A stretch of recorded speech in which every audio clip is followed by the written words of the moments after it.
Are you ready to revolutionize your relationship with money? Welcome to the Finding Financial Freedom podcast with the Frugal Physician, where Dr. Disha Spath will be your companion on this exciting financial adventure. Get ready to conquer debt, build wealth, and embrace a mindful spending lifestyle that will empower you to live life on your own terms.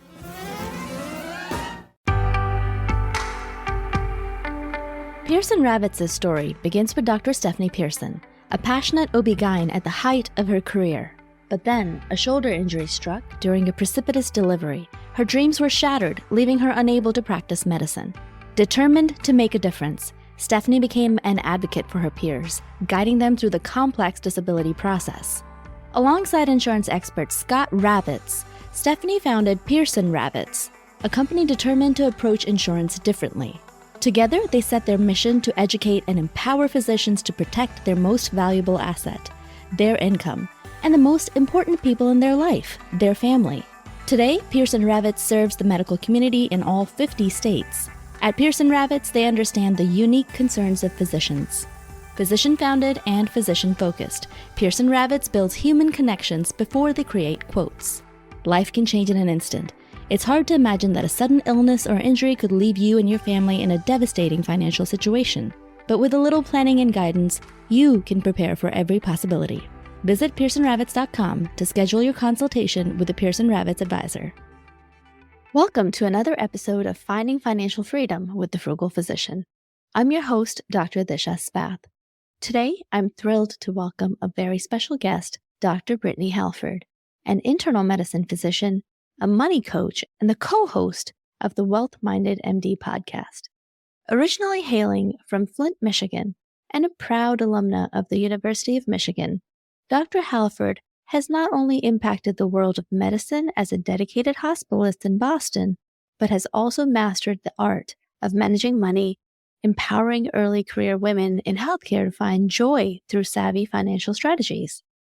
When she's not saving lives or coaching, you might find her managing her hair accessories brand, Bramlin and Rose, or sharing her journey of paying off $138,000 in student loans in just 3 years. But that's just the tip of the iceberg. Let's uncover the wealth of knowledge Dr. Halford has to offer. Dr. Halford, how are you today? I'm well. Thank you for having me on the show.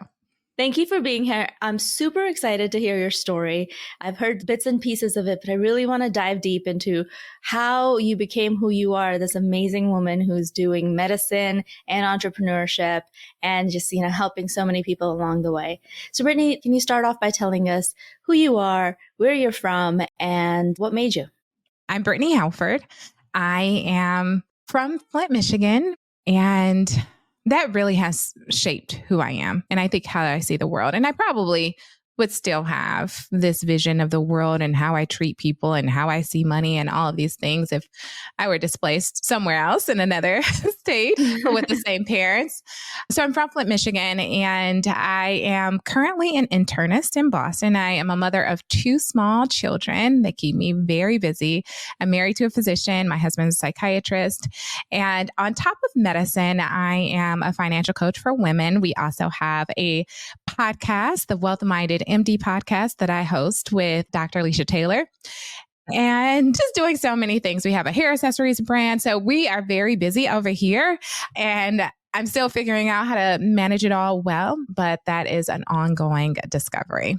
Wow, Flint, Michigan. So that town has been front and center of the news in our recent history. How has the political implications of that town impacted your life? Yeah. So I don't think as a child, I actually knew anything different about my life compared to others because, you're just so engulfed in your own environment. And one of the things that I realized after moving outside of Flint, Michigan, it was actually at a party at the University of Michigan. And I was conversing with someone and the guy, he said, "Oh, you're from Flint, Michigan. I'm glad to see that you made it out." I don't know how to respond to that. But I think Flint, especially more people are aware about Flint now after the water crisis.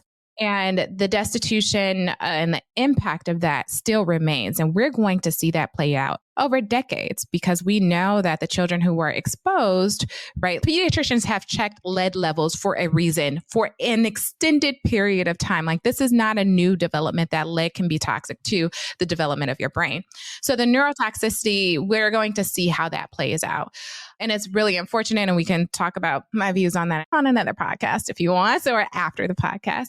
But growing up in Flint, Michigan now, how I see the world and how it has impacted my view of money is that there is a lot of scarcity and a lot of poverty that I personally didn't even see growing up because I never had to want for anything. My mother, she worked as a teller in the bank and, I had my brothers, and then she was married and we moved into a different house and had, kind of like the middle class lifestyle.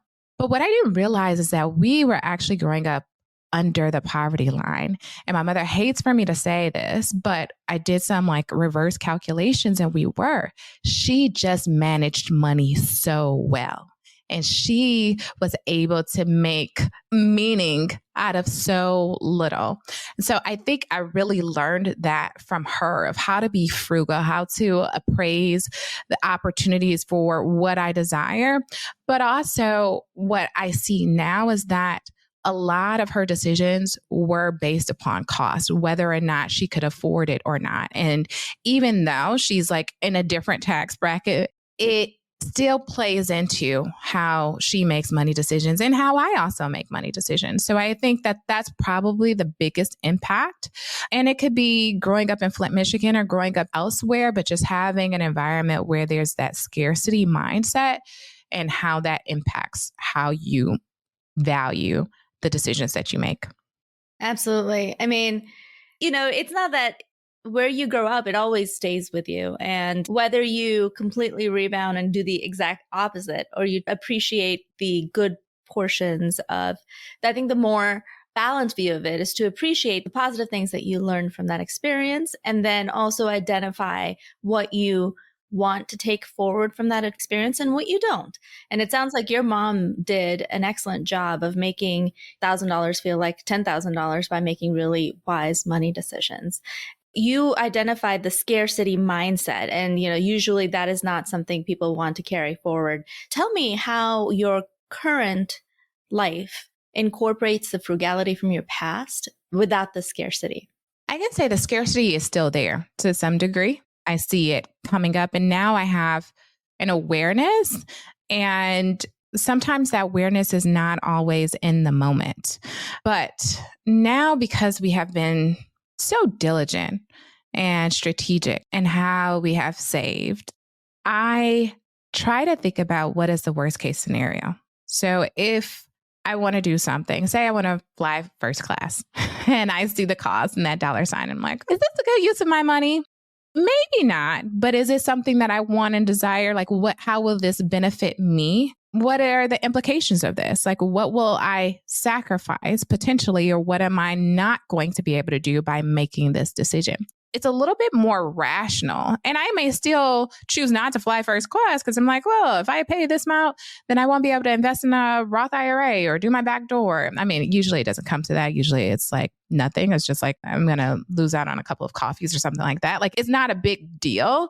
It's a choice. It's not because I'm relegated towards something that I actually desire, but I'm relegated towards the worst case scenario because I can't afford it.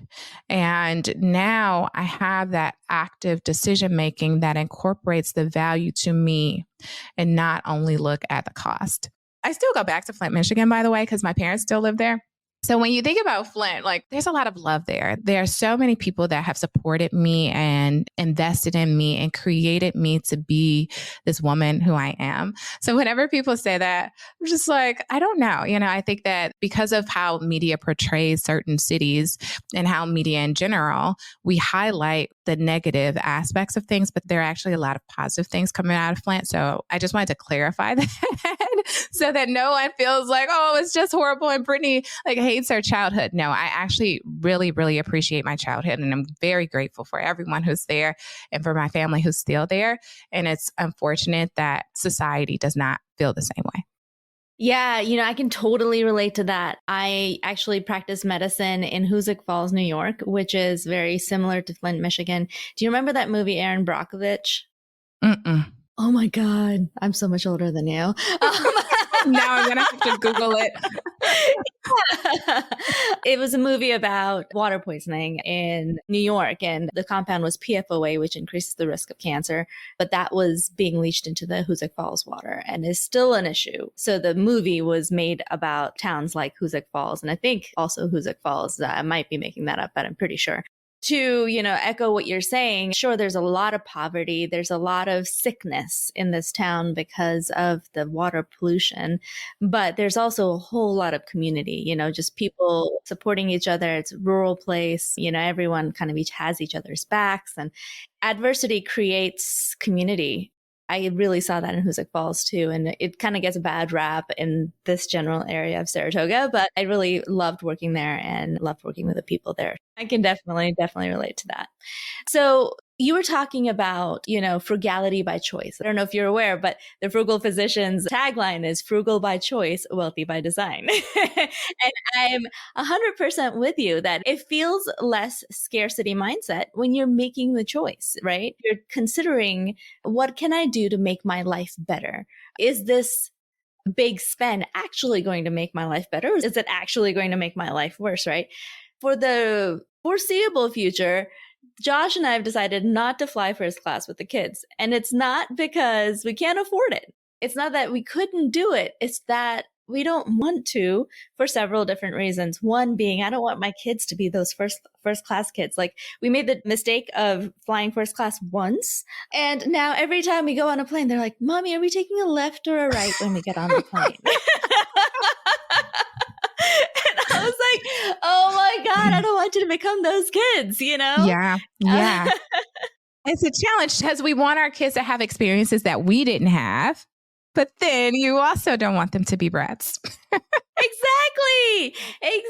And also, what if they can't afford that when they grow up? Having champagne tastes on a ramen budget is not going to work for them, Plus, it's a ton of money that I could spend actually in a country that I'm traveling in, rather than on the plane, on actual experiences that last longer, right?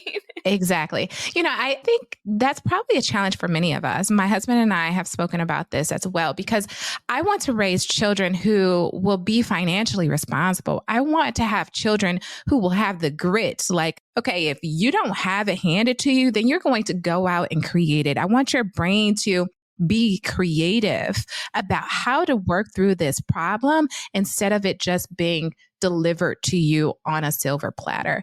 And I struggle with that with our children sometimes when they're being children and they're complaining about things, with Brooke specifically, because KJ's 2, he's almost 3.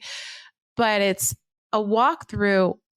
Let's talk about the things that we've gotten today. Let's express some gratitude towards those things. And let me also share with you that I know that this is your reality, but there are other children who do not have these privileges. And I don't want her to be fearful of like not having a nice home or not being able to, have a unicorn book bag with sparkles. But I also want her to be grateful for those things and know that mommy and daddy have worked really hard in order to achieve these things, and you have to work hard too. And we will give them to you when you're able to do that. But I hear you. It is a challenge with raising children because you want them to be responsible, but you also want to give them experiences that you also didn't have. Right. By the way, the book bag thing is like such a thing for kids. I guess I wasn't really a book bag kind of person when I was growing up, but my kids, they have like 3 different book bags for like their, mood or whatever. I'm totally like you. I am not frugal on that. If they want that for their school experience, I will get it for them. Let's move on to your entrepreneurial journey. So you grew up in Flint, Michigan, went to college, and then went to med school. First of all, tell me about your medical practice and then how you pivoted from that into entrepreneurship.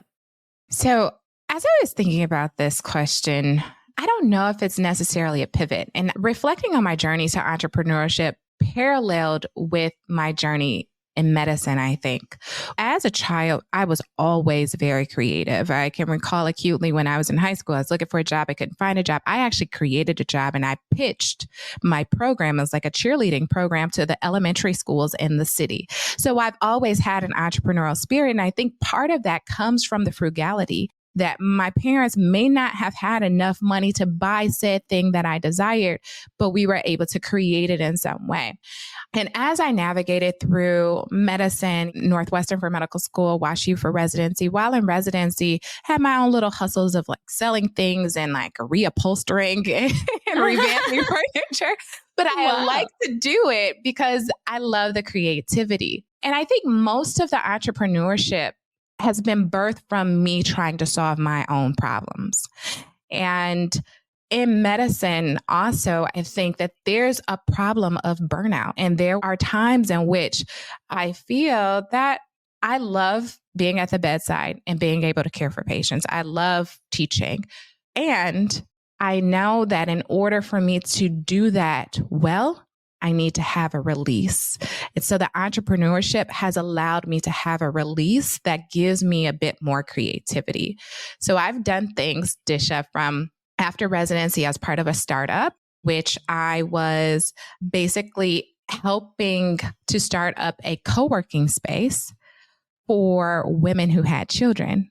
Because I saw a need to get work done. And at that time I was pregnant. I'm like, oh, how the heck am I going to get this work done with a little one here? I started our hair accessories brand because as women with ethnic texture hair, I am unable to sometimes always style my hair effectively. And there are times in which I just want to throw something on and I want my hair to look nice. And so how I've done that is with using hair accessories like headbands, essentially. But when I had our firstborn, Brooke, there was no hair accessory that provided the same like satin protection and looked cute for someone her age. So we started our hair accessories brand, Bramelin and Rose. And my aunt, she sews the headbands and she makes them for children as well as adults, but also for children because that was a need that I had at the time. And then I paid off my debt and I was like, oh, well, now I've solved that problem. Let me share this with someone else. And I've become a financial coach. So there's just been this evolution of allowing entrepreneurship to be a creative outlet that helps me to be more sustained in medicine and more fulfilled in medicine. Well, you mentioned offhand you paid off your debt. That was a huge accomplishment. Tell us a little bit about your debt payoff journey. How much debt did you have? Was it all student loan and how did you pay it off? Yeah. So for the most part, it was all student loans. I probably had maybe like $1,000 or something in credit card debt, but not much credit card debt. And my approach to paying it off. So the logical approach is that I refinance my loans for a lower interest rate because I realized that I did not want to do PSLF. I did PSLF while I was in residency, but at that time, it wasn't as guaranteed as it is now. There weren't as many success stories. How I manage my anxieties, I kind of take control and I'm like, okay, well, this is something that I can control. Let's create a strategy so that I can pay this off. And I know that with certainty, I'll be able to pay it off. So I refinanced my loans for a 5-year term with SoFi. And it was a 3.5 interest rate. I went from a 6.8 interest rate with my federal student loans. So after that, I realized that if I just focused on what really mattered to me, spending on what really mattered, then I could pay this off more aggressively. So paying off my debt actually became like a sense of joy. And we didn't sacrifice anything. We still had our firstborn. We traveled to Thailand, to India, to Hawaii. My husband and I went to all of our friends' weddings. We ate out and we had an affordable place. It wasn't like the Ritz-Carlton where we lived for our apartment, but it was a nice place, right? So we just made very specific and joy-focused decisions. While also doing this, I was quite frugal and some might say cheap because I unplugged microwaves and I unplugged the TV. Yeah, my husband doesn't believe in that. I fight that fight every day, but that's a choice you can make. Absolutely. Tell me more about some of the frugal choices that you made that were joy-based. I would do Groupon almost everything. So in Atlanta, there was a Groupon book, and it was an Atlanta pass book of all of these fantastic restaurants. And it was basically buy one, get one. So I would search on Groupon and get that book, and we would go to very nice restaurants. My husband can order whatever he wants. And then I'm just going to make sure what I order is just a little bit under what he ordered so I can get all of that for free. So that was a frugal decision. My husband at one point, he's like, Brittne, why do all of our dates that you organize have to be on Groupon? Because it saves us money. Exactly. I typically don't spend a lot of money on clothes. I would go to consignment shop. One of my best friends, she has the best taste in clothes. I'm like, listen, can you go through your closet? Spring cleaning time and send me some clothes. I will pay the shipping, please. So I have all of these nice outfits, Disha, that I still wear today. Thankfully, I haven't changed size much since high school. So I have these great quality clothes that I really don't spend much money on, clothes and things of that nature, because I get those as hand-me-downs. Even now for my children, I get hand-me-downs from the community. And I always send an email to my colleagues like, hey, is your daughter grown out of these clothes yet? It's a frugal decision, but for me, I think it's 6 months that my kids will be in the clothes. Why would I spend all of that money for something that really does not matter to them nor to me? So I still make very frugal decisions now. I will have to say, when I grew up, clothes and consignment shopping was such a scarcity mindset thing for me, because my mom was a school teacher and I also grew up in a very scarcity mindset place. Well, at least for the second half of my raising. The first half of my raising, I grew up in India in a very well-to-do family. So I had kind of both backgrounds. But anyway, clothes are important to me because I felt so deprived in that second half of my life going to consignment shops. So now that's one thing I don't compromise on. I do rental subscriptions and I'll buy the clothes. It's still technically secondhand because other people have been wearing them, but I'll buy them at a discount from the rental agencies, but they're like designer clothes, but at a cheaper price. So I do still try to find it, but I'm really, that's one thing I don't compromise on is nice sweaters that don't itch. I hate itchy sweaters and I live in the North. So I got to have my cashmere and I do not compromise. And that's really what I love about frugality, right? Each of us are individuals. I don't judge what someone else spends on their thing because that's your thing. You might like nice cars. You may like nice jewelry. You may like a nice home, whatever that means. But you are being very focused that this is the thing that brings me the most fulfillment. And I'm going to spend on that. And elsewhere where there might be a discount, then I'll get the discount there because it really doesn't matter if I spend less on this other thing because this other thing does not give me joy. Exactly. Yeah. I don't have to have the cashmere right with the tag on it. As long as it's soft, I'll take it after 10 people have worn it. That's fine. Yeah. But that's the thing, I don't compromise there, but I still drive a 15-year-old Honda Civic that's a stick shift. And I'm a total dinosaur for that.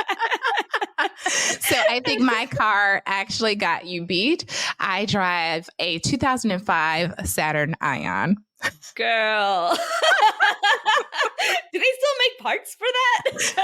It's quite challenging, but all of my family have worked for General Motors, so usually we can find the part. Wow. Yeah, you got me beat there. Amazing. I love it. I got another frugal-minded person on my podcast. We could keep doing this forever. And now, a word from our sponsor. In a world where the right connection can mean the difference between a community thriving or just surviving, Practice Link stands as the beacon of hope. Since 1994, they've been the bridge between job-seeking physicians and the communities that need them the most. With over 5,000 health systems, hospitals, and private practices connected to thousands of opportunities, they are more than just a job board. They are a lifeline. Practice Link, because where you practice matters, not just to you, but to everyone you touch. Your next chapter starts here. Visit practicelink.com/thefrugalphysician. for the benefit of our listeners, let us talk about the pain point that led you to decide to pay off your student loans. It's not a small decision. You said the PSLF wasn't as guaranteed. I'm totally with you, totally made the same decision, because at that point, only like less than 1% of people that applied for PSLF were actually getting it. So tell me, what made you decide to pay off that $138,000 of student loans that you had?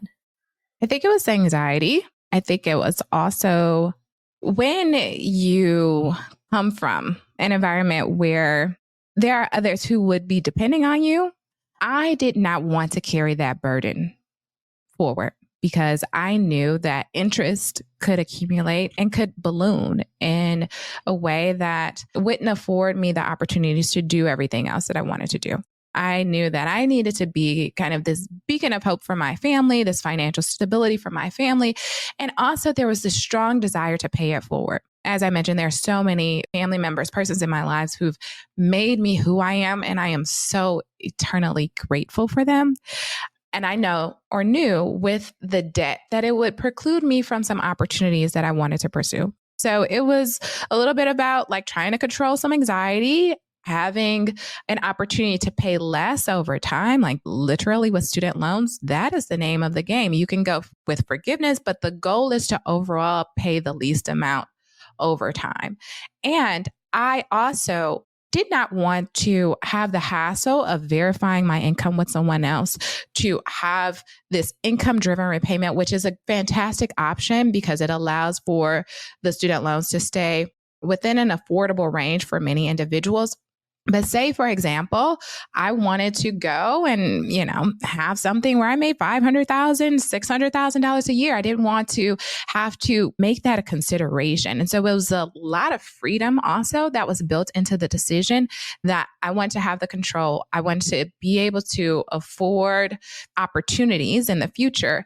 And I wanted to have the freedom to do it in a way that felt good for me.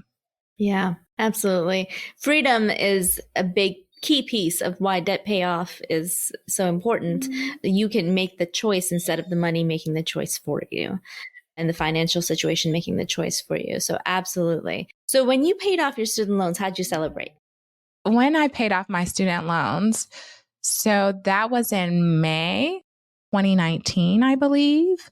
I graduated in 2016, 3 years. It was like from the point of refinancing, that's kind of where I start my mark, was like October 2016, where I refinanced. And over that period of time, I paid $138,000.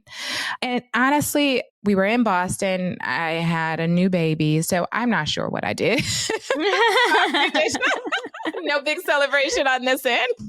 Oh, well, I highly recommend that you celebrate that one day, just put it on the calendar because it is an incredible achievement. Huge that your family is rid of that burden of that monthly payment that's not there anymore, right? And you guys work hard to do that. So definitely pat yourselves on the back. So now that that's paid off, tell us a little bit about what your financial journey has been since the student loans got paid off.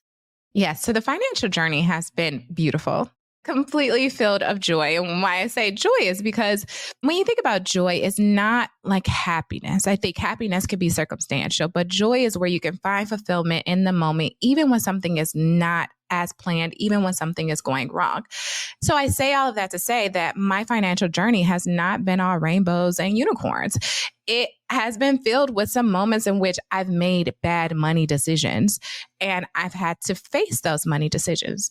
And what I love about that and what I can express gratitude towards is that I have learned so much along the way and that my journey now I share with other women. And so I'm so grateful for the $138,000 that I paid of student loan debt. And that was at the point of refinancing. So I paid some in residency, of course. If I had not had that debt, I would not be the Brittne that I am today. I would not be the financial coach that I am today. I would not be the business owner or the mother who has a daughter who has a Roth IRA at the age of 5. And it's because I was very strategic. And once the debt was paid off, well, since I did that in 2 years and 9 months, let's see what else I can do. Let's see what else I can learn. And it's really been about intentional action of spending on what matters to me and also thinking about finances and money completely differently. I will talk to some individuals And they will say, oh, you shouldn't work more hours because when you do that, you know, you're just going to have to pay more in taxes. I'm like, no, not really how it works, right? That's not the thinking we want. Don't let the tax tail wag the income dog. Okay. Yes. Right. And so then I think about, okay, well, hold on. Yes, taxes are at play here, but let's play this money game. Let's figure out a strategy around that. Recently, I've increased the hours that I worked much more. My mom's like, why are you working so much? Because I want to have access to a 457B account that is offered through my employer, but you have to reach a certain income threshold. It is like maybe 10 or 12 more shifts that I have to pick up. And I would prefer to do that to be able to access this retirement account that not only allows for me to have tax-free growth, not only allows for me to put money away in retirement, but also decreases that tax liability. It's just now not being afraid of the implications of money and taxes and all of some of the consequences, but how can I get strategic and actually leverage this so that it can work for me? So like, I'm not opposed to debt. Not all debt is bad. Yes, I've paid off my debt. I didn't want that student loans, but now I have even reframed how I think about debt to say, okay, how can I leverage this so that I can make my money grow faster for us? It's important that you brought up the fact about leverage because, you know, debt can be used as a leverage tool, basically to make your money power go farther by taking out some debt so that you can then invest on a larger scale. It does put more risk into your life, but if that's the kind of risk you're willing to take, then yes, you will get better outsized returns if things don't go wrong. And that's a risk benefit analysis. But I'm with you in that the carrying the student loans forward as leverage didn't really compute in my mind because the leverage was based on my time. It was based on me committing to work for X amount of years at full time. It was leveraged on my brain, and I wanted to take that leverage off my brain because why put that risk there? You know, my time is the most important thing to me. I'm not going to take debt out against that. Everything else, that's a risk-benefit analysis for sure. So tell me a little bit more about what your goals are, what you're working towards as far as your money life goes. That's a great question. It's, you know, when you have a partner, I think there's a lot of alignment that is needed in order to form these goals. So right now, one of the big things, the big decisions that we're making is we're purchasing a home. Some would argue, is this the right purchase? Is this the right time? I think it's definitely the right purchase, but is it the right time is a better question. We really want to accelerate our growth, our cash flow. Our goals for us to have cash flowing rental properties while also maintaining some elements of sanity over here in Boston. Right. So, you know, I think because we've introduced this property, our goals have shifted somewhat. But speaking more specifically to where we were before we started this home purchasing journey is to have cash flowing real estate properties that would generate X number of dollars. So to be specific, at least $2,000 more a month, right? And then it's like, how do we do that? Okay. So that would give us a little bit of leverage. It's not a lot of money, right? $2,000 is not a lot of money a month, but if it's completely passive, then that definitely helps. Not only does the real estate owning property, but then you can get all of these deductions for owning real estate, and that would help to offset some of our tax liability. Of course, we max out our 401ks, 457Bs, and put money away in brokerage accounts. So we do that every year, both my husband and I. And then now it's just thinking about our investments a little bit more strategically. One of the newest things that we've invested in is in oil and gas. Last year was our first year doing it, so we'll see how that plays out. But just thinking about other creative strategies that will allow us to diversify our investments a bit more. Awesome. Are you guys also doing backdoor Roths? Yes, we do 457Bs, 401ks, we do backdoor Roth IRAs, and then we put away in investments about another $100K in brokerage accounts and some other investments accounts. Actually, I'm a little under on the estimate of that because we have a few newer investments, but we're investing a decent amount. I think it's just how do we do more and how do we do it faster without incurring, like you said, some of the risk. So it's important to know that enough goal, right? So what's the end goal that you're playing for? Do you have one? For me, I want to retire at 51. Okay. Why 51? Because that's when I did the calculations. I was like, okay, how much can I sacrifice and put away? And I think it just depends on our income, but that was the calculation that I made and how much I could save without feeling deprived. And it took me to 51 instead of 50 or 55 or 45. Okay. It took me to 51. So that's the specific number when I did the calculations. Now, that was based upon the income that we had last year. Now, as our income continues to increase, then we might be able to move that closer. But at this point, I think 51. And when I say retire, I don't necessarily mean that I want to stop working. It's just the option of working. I really enjoy being at the bedside. I really enjoy caring for patients. And I think that there's a need and a role for me in medicine because of my identity of who I am as a Black woman. I think that there's a dearth of us. And I really want to care for marginalized patients and to be able to share with them, some of the cultural identity things. So I don't want to leave medicine. I want to be able to do it in my own way. I want to do more philanthropic pursuits. I want to work at like free clinics. And if they don't pay me, okay, it doesn't matter because I have enough money in the bank. That's why 51. I didn't really think about, my kids will be this age or anything of that. It's just like, okay, how much can I potentially save based upon this income and not feel deprived? And that's where I landed. Okay. Well, great. That's a very systematic way of going about it. You have a goal and a number, and you're shooting towards that and working towards that with your partner. And that's the biggest thing. I want to go backwards, and you mentioned something about money mistakes. Can you share with us a couple of money mistakes that you've made? Oh, and I ask you to do this because money mistakes create a lot of shame in people, shame that holds them back from moving forward. Mm-hmm. And I want them to see that even the most money savvy people make money mistakes, and it's okay to do those and still keep moving on. And you can still call yourself financially savvy going forward. It doesn't have to become your identity. Share with us a couple of money mistakes that you've made. So one that is still too new, and it hurts my heart a little bit because I haven't resolved this issue, is that we recently, admittedly, had a lapse in our insurance, our auto insurance. And it's like, how the heck do you have a lapse in your auto insurance? That's the same question that I have. And essentially, I felt that I was doing things right. We have all of our bills on auto pay because we just don't have time to go through and adjust and pay things manually. There was a letter basically that came in the mail of a deal of a discount that we could get through my husband's employer. So we set up my husband's employer and they deducted from payroll. But at some point they did not deduct it from payroll, and it switched from my husband's payroll. It was like out of sight, out of mind. I knew that it was getting paid because my husband is still working, to now having to be paid manually. And there were a few letters that we missed. And so we had an actual lapse in our insurance, in which that's a costly mistake. Thank God we did not get in an accident or hurt anyone during that period of time, right?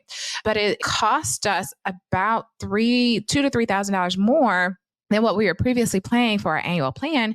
Not only that is that I can't switch. I have to stay with this insurance company. I cannot switch. Otherwise, it's going to just be like a worse case than what we currently have. And I don't like to feel relegated to a specific inferior position. I want to have options. That's the whole point of us being very strategic with our finances, is so that we can have options. If I want to eat at a fancy restaurant, I can. If I want to eat at McDonald's, I could do that too. And, both choices are completely valid, and I have the liberty to do that. So that's one mistake. Another mistake is that I didn't thoroughly research something that was suggested to me. So in this case, my husband has a private practice as well. And our CPA at the time kind of instructed us to do a SEP IRA. That SEP IRA, we thought was a good option because it had the benefit of reducing our taxable income because we could put away pre-tax dollars and then use that money, of course, to invest for retirement. However, it was an IRA. And so when you have other IRAs, you're unable to do a backdoor Roth IRA if you have funds in those IRAs without having to pay taxes twice, basically because of the pro rata rule. For a few years, we actually kept that SEP IRA. And instead of us now saying, okay, well, let's roll this over into a 401k or something like that so that it would still give access to a backdoor Roth IRA for my husband. So for a few years, we did not do the backdoor Roth IRA for my husband because we didn't find the time. And the time is there, right? It's just like making the time, putting it on the calendar to do these things so that you can have access to other opportunities. So for many years, we did not do a backdoor Roth IRA for my husband because he had that SEP IRA and concern for pro rata rule, et cetera. So missed opportunity. But again, keeping in mind the big picture, it's just $6,000 a year. You're also doing like a billion other things to invest. So yes, mistake. However, it's human. And now you're getting to it. The fact that you've admitted it and said it means that you're going to take action to change that. Forgiving ourselves and moving forward is a big part of money management, money decisions. There are things we could do to optimize. I wish I'd known about the Roth IRA when I was a resident, all those years were missed out. But yeah, what are we going to do? And I'll have to tell you, I also struggle with the payroll deductions with my husband. Actually just happened to us last night. I thought he was putting money into our dependent care FSA for this year, and we're running the budget. We do a monthly money meeting. Sometimes we get behind. We just did February on March 18th, so we're a few days late. Anyway, failed to notice until today that for 2024, I don't think anything's been going into the dependent care FSA. And I thought it was, tracking his payroll deductions is much harder for me because I don't want to be that wife going into his paycheck and looking at his payroll deductions.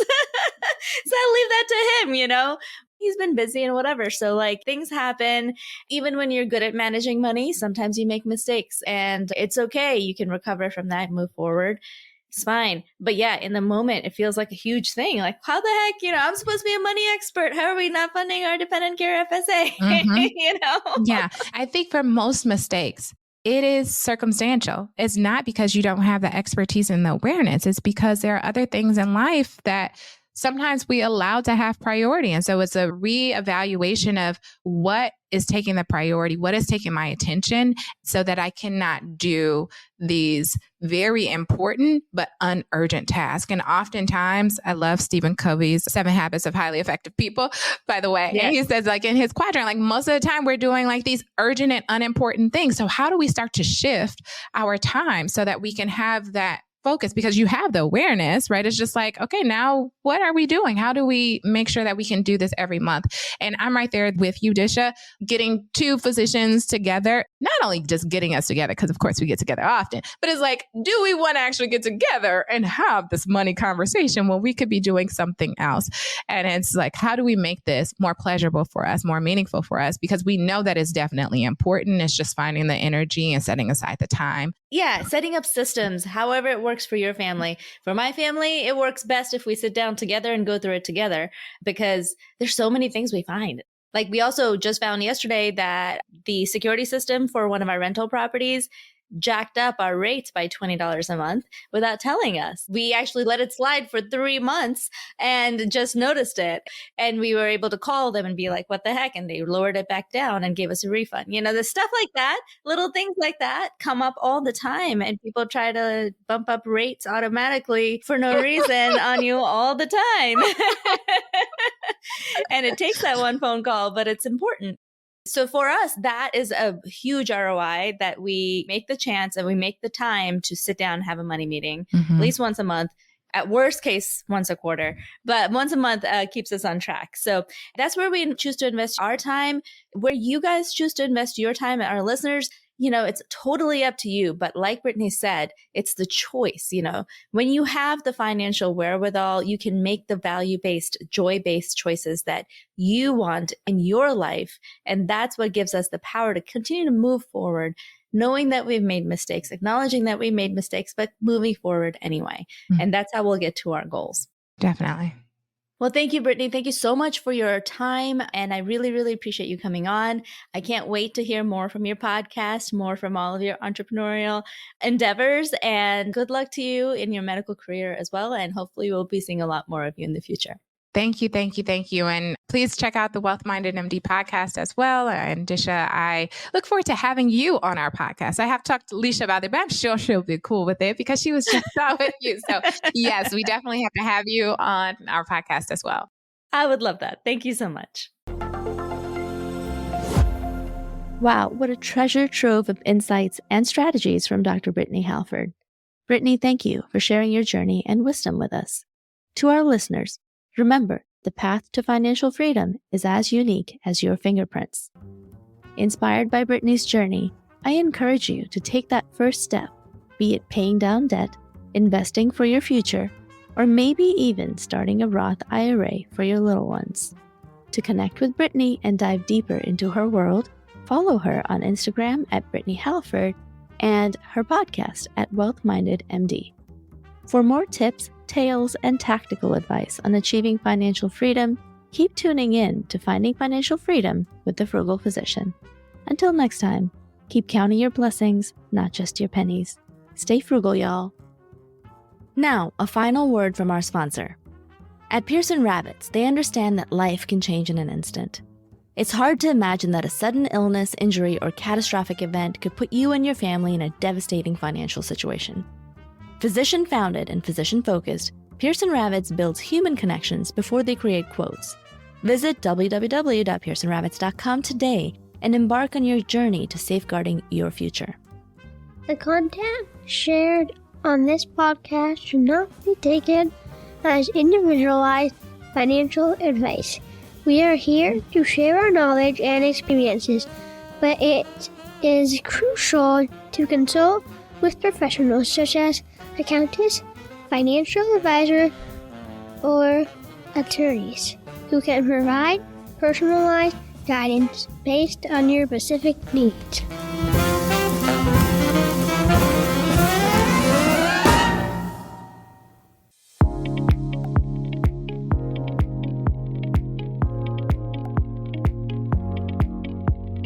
Hey everybody, I am Dr. Stephanie Pearson. I am a medically disabled OBGYN. I am the CEO and co-founder of Pearson Rabbits.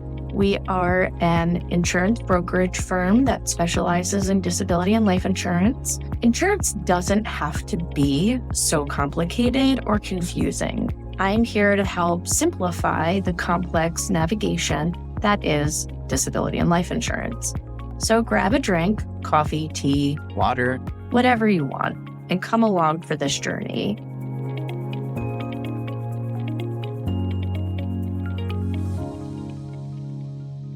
When most people think about self-care, I'm not sure that disability and life insurance top the list, but I'm going to disagree. Ensuring what is our biggest asset, which is the ability to make income, is in fact important self-care. What disability insurance does, additionally with life insurance, is making sure that both you and or your family can maintain their quality of life if something should happen to you. Take it from me, a disabled physician, that not having to worry about finances while you're trying to rehab and worry about your health is a huge blessing. It doesn't have to be that painful. I realize nobody taught us Adulting 101 in med school or residency, but I really am here to help make this process easier. When, if something happens and you're not able to perform your job, the last thing that you want to be worried about is having to pay your mortgage, pay your kids' school tuition, and all of the other things that we just take for granted day to day. Disability insurance is a way of making sure that you and your family don't have to worry so much about finances. When we talk about disability insurance, we're really talking about two different things. We're talking about group benefits and potential private benefits. I am a firm believer that everyone needs their own individual policy. Group benefits that you may get from your employer really do pale in comparison. We talk about what does it actually cost? Where does it live? What are they not covering? Whereas with a private policy, we can make it as strong as possible. You want to be covered for what it is you do day in and day out. And if you can't do that, you want to be considered disabled.